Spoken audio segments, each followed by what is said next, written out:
आहे त्यात बऱ्याच कन्फ्युजिंग गोष्ट आहेत.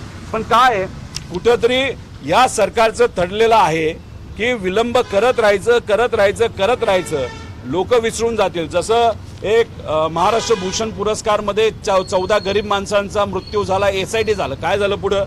मग त्यानंतर तिथं नाशिकमध्ये 70 हनी ट्रॅपमध्ये अधिकारी आणि नेते अडकले, त्याचं काय झालं? खरात प्रकरण हे आता कुठेतरी बाजूला सरलं गेलं.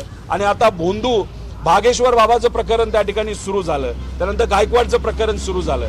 म्हणजे कुठेतरी सत्तेतल्या लोकांना असं वाटतं की अजितदादांचा ऍक्सिडेंट लोक विसरतील, दादांना विसरतील, पण ते कुठल्या तरी स्वप्नात आहेत असं आपल्याला म्हणावं लागेल. 7 तारखेला येतोय तुझ्या मतदारसंघामध्ये, मग बोल समोरासमोर काय बोलायचं ते. कारण का इथं आज दादांच्या ऍक्सिडेंटला 3 महिने झाले म्हणून मला इथं यावं लागलं, मला बुलढाण्याला जाता आलं नाही.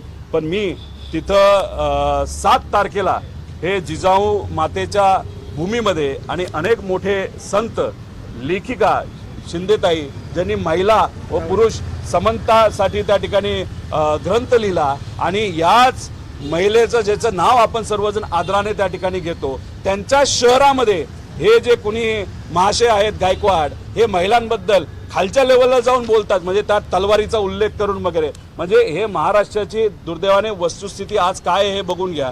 मला अजून एक सांगायचं आहे, म्हणजे आम्ही जेव्हा म्हणतो FIR केला जात नाही, अजितदादांच्या बाबतीतला FIR झाला नाही. कोल्हापूरचा प्रशांत, त्याची जी विनंती होती, आई बहिणीबद्दल अतिशय खालच्या लेवलला जाऊन बोललं, महाराजांबद्दल बोललं, गायकवाडावर FIR त्या ठिकाणी झाला नाही. त्यानंतर भागेश्वर भोंदू बाबा जो आहे महाराजांबद्दल अतिशय खालच्या लेवलला जाऊन बोलला, तुकोबरायांबद्दल बोलला, पण त्याच्यावर कुठे FIR झाला नाही. पण मग हर्षवर्धन सपकाळ बोलत असताना शाब्दिक कुठेतरी त्यांच्यामध्ये गल्लत झाली, त्यांच्यावर FIR झाला. त्यानंतर विधान भवनमध्ये आमचे जे जितेंद्र आव्हाड साहेब, त्यांनी गाडी पोलिसांची अडवली, कार्यकर्त्याला घेऊन चाल, त्यांच्यावर FIR झाला. त्याच्याबरोबर जेव्हा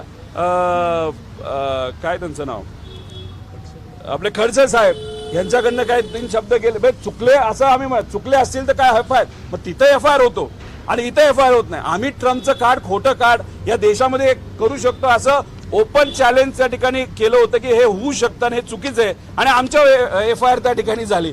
मग या भोंदू बाबावर, म्हणजे दुर्दैव असं आम्ही याला भोंदू बाबा म्हणतो, आणि काही विचाराची लोक यांना संत म्हणतात.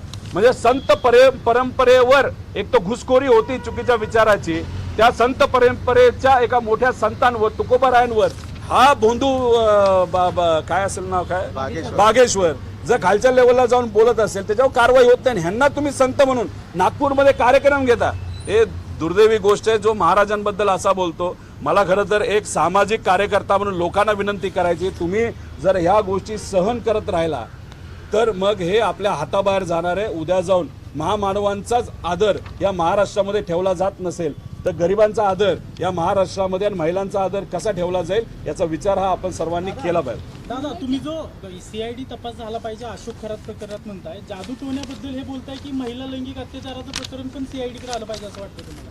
कोण? जो खरातचा तपास CID कडे आला पाहिजे असं तुमचं म्हणणं